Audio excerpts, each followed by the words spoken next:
Welcome back to the Connors and Ferris High School Sports Show, brought to you by Salvatore's Pizza.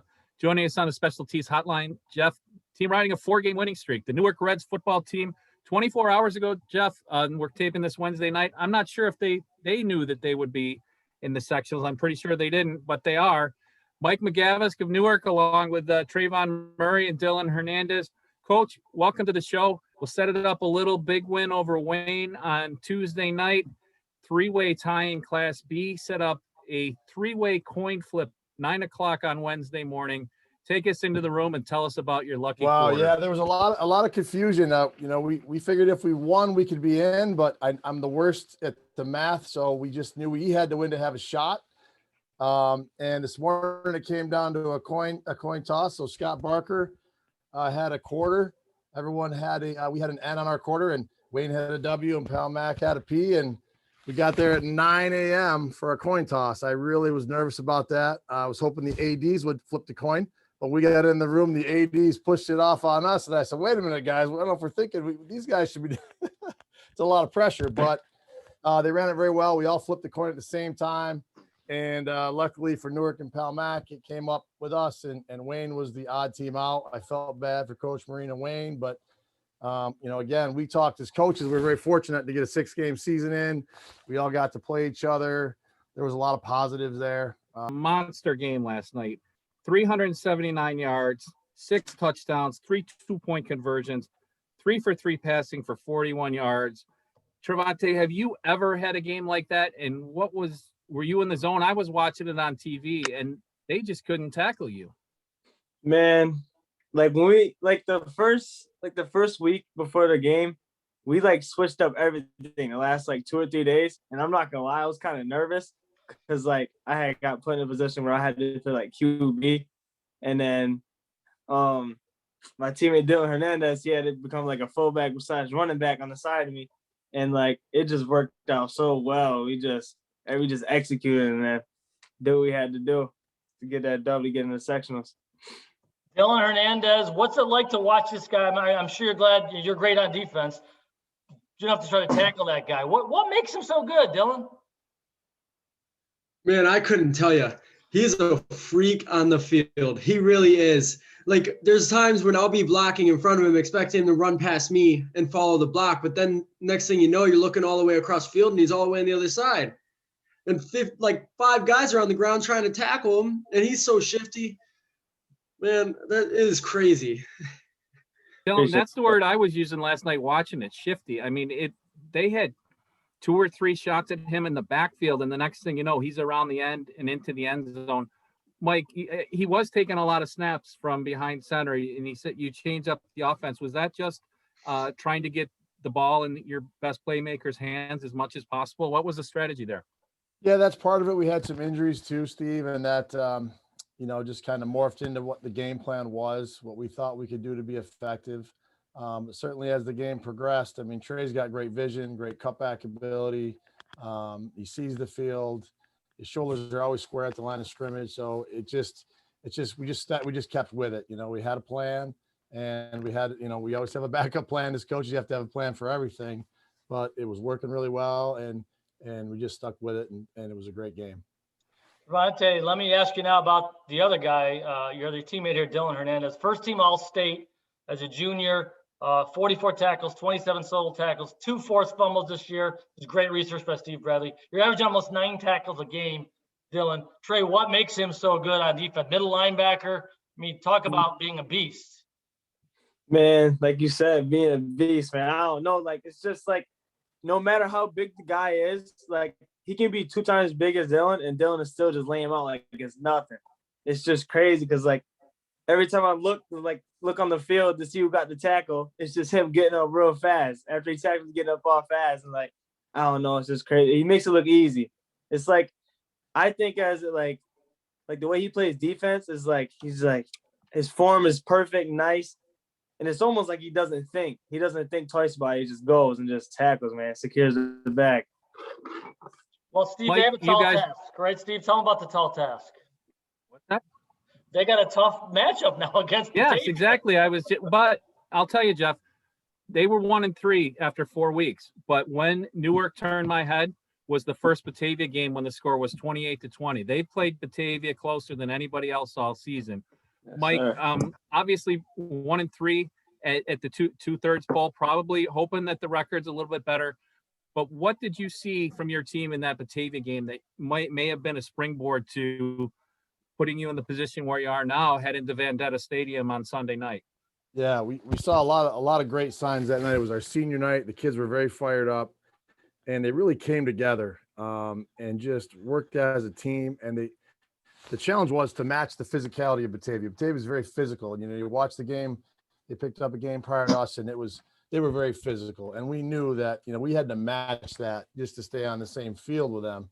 And our guys really took to the challenge, and we matched the physicality, which we hadn't had that level of intensity all year to that point. So we were able to hang with them, which was great to see. Dillan, I saw you nodding your head as I was asking that question. How excited are you about the opportunity that's in front of you and your teammates? I am very ready for this matchup. Okay, because we had some mistakes at the game before, and we should have won that game. From my perspective, we should have taken home the win, but we had a mistake. We had mistakes, but that's what the game's about. You know, we make mistakes, and it's how you overcome about them. And we are more than ready for this game, for the sectional game. And this is literally a team sport, and I'm pretty sure that us as a team, we're ready.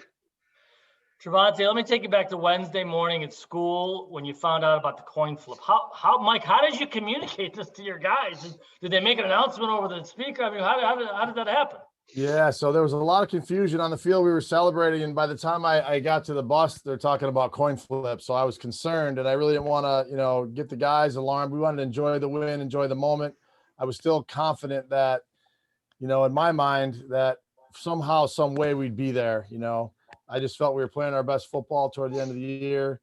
You know, we beat Wayne, who had beat Palmac. Yes, Palmac beat us over spring break, and full credit to them. They earned that, but I don't know. I just felt somehow, some way that we would find a way to get in there.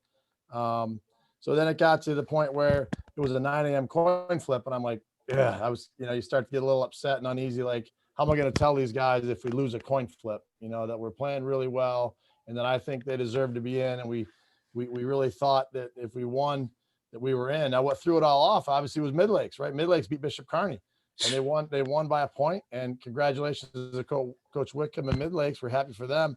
But that kind of set everyone's numbers into a tailspin, I guess you'd say. Mike, you mentioned it a couple times, but yeah, obviously the physicality with Batavia. But I also saw you in week 1 against HFL. And could you talk about the growth of your team from that week 1 game against HFL to where you are now and what the keys are on Sunday night?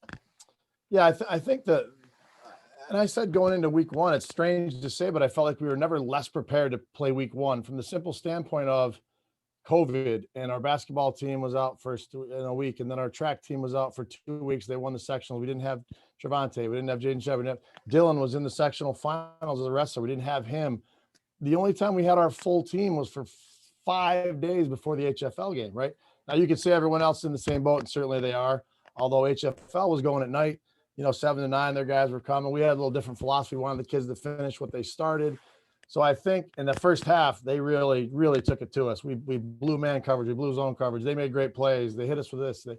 So the second half, we started to get a little better. And I think, you know, from that point on, it's like everyone don't hit the panic button. You know, it was, we lost 34-0. Well, we just played one of the best teams, if not the best. Now Batavia, we were thinking are 2 of the top teams coming in. So don't get discouraged.